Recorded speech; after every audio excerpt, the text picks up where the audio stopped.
guys, I'm Mike Sabounchi with Super Street Magazine, and we're here in front of the Scion booth, right in front of our Scion Tuner Challenge build.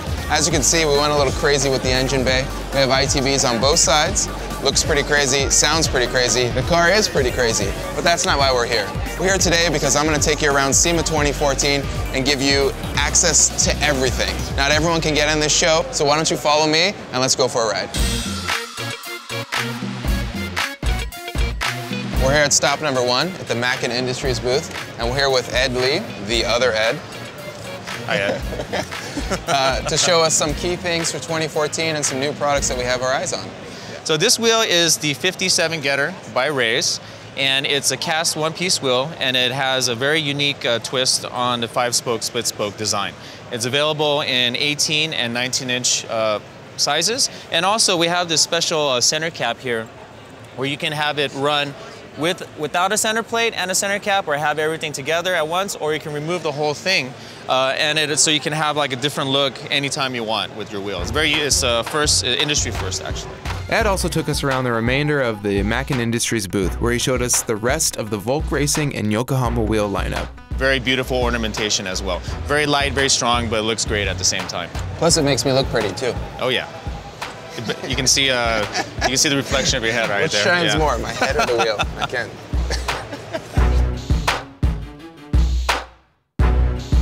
After we were done with the Mackin Industries booth, we made our way to the top of the South Hall, where Terry Jarr from Fortune Auto walked us through their bespoke, made-to-order suspension lineup. This has our double adjustable shocks, and we trick mounted these canisters out here, and this adjusts the compression. Is this external reservoir? It's an external reservoir, and you can adjust like compression here, and then we mount it up here to get nice, cool airflow. So you don't have to jack up the car to adjust it anymore. Nothing. It's right here. Yeah, it's all there in the front, and we have it mounted on the back bumper too.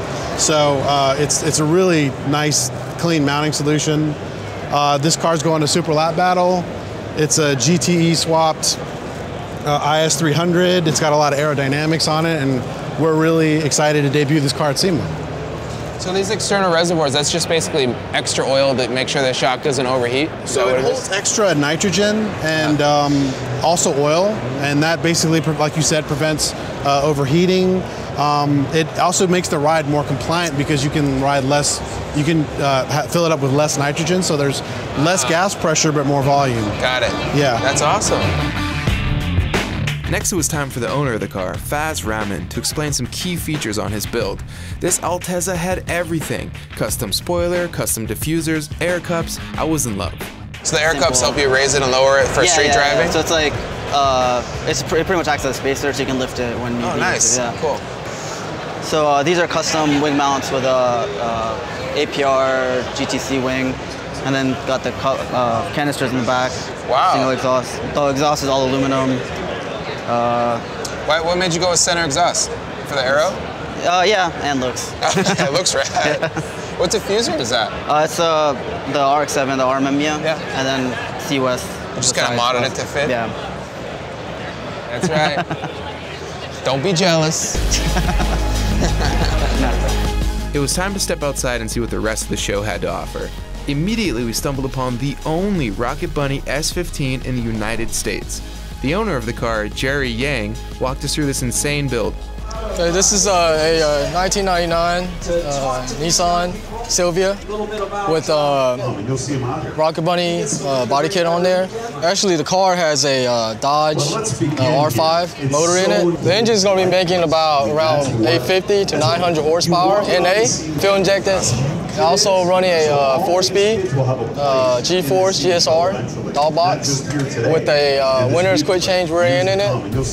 So it's going to be awesome. I believe the correct word for this is sugoi.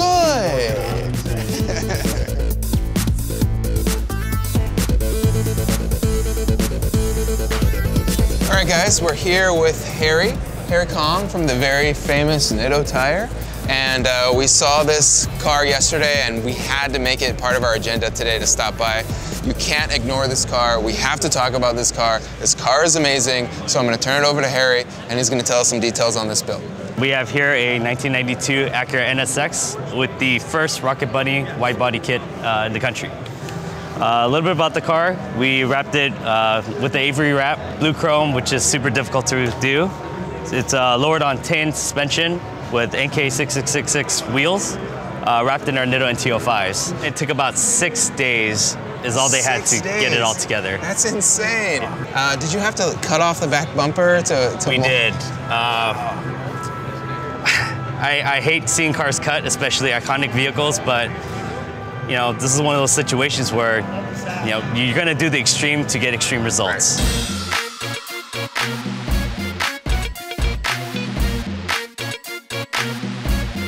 All right, guys, another one of our picks for SEMA 2014 is Rob ChairSlayer Parsons and his LS-powered S13. This thing is insane, and it's all controlled with hand controls, but I'm gonna go ahead and let Rob explain more of that stuff to you, so take it away, Rob.